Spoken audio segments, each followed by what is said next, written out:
حاسس إنك زهقت من شغلك، كل يوم بتقوم الصبح وأنت مش طايق تروح، بتفكر تسيب الشغل وتدور على أي حاجة. استنى، ما تاخدش القرار بسرعة. في الفيديو ده هقول لك إمتى لازم تاخد الخطوة وإمتى لازم تراجع نفسك قبل ما تندم. ركز معايا للآخر لأن القرار ده ممكن يغير حياتك بالكامل. أول حاجة لازم تسأل نفسك، هل المشكلة في الشغل نفسه ولا فيك أنت؟ أوقات كتير بيكون عندنا مشاكل في حياتنا الشخصية وده بينعكس على شغلنا. هل أنت تعبان، مضغوط، مش نايم كويس؟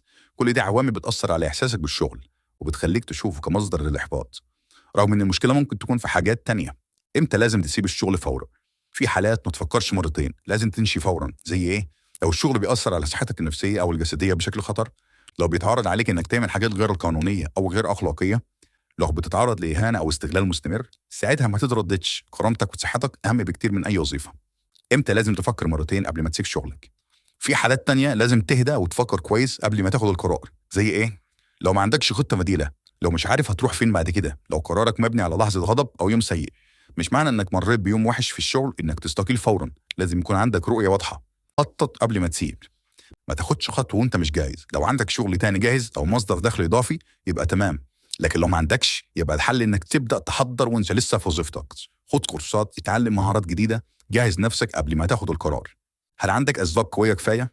قبل ما تقدم استقالتك اكتب الأسباب اللي مخليك عاوز تمشي، ولو لقيتها أسباب سطحية أو مؤقتة راجع نفسك. أوقات بنفتكر إن الحل في إننا نهرب، لكن الحقيقة إن الحل في إننا نواجه ونتطور. هل عندك خطة مالية؟ الشغل مش بس مكان بتشتغل فيه، هو مصدر دخلك. ما تستقلش قبل ما يكون عندك فلوس تكفيك لفترة معقولة. لازم يكون عندك مبلغ احتياطي يكفيك من 3 ل6 شهور على الأقل، بحيث لو ما حصلتش على شغل جديد بسرعة ما تكونش في أزمة. لو قررت تمشي امشي صح. لو قررت تسيب شغلك ما تحرقش الكرة وراك. حافظ على علاقاتك، اشكر الناس اللي اشتغلت معاهم، خليك محترف لأنك ممكن تحتاج توصيات في المستقبل، أو حتى تشتغل مع نفس الأشخاص في مكان تاني. قرار في إيدك لكن فكر بعقل.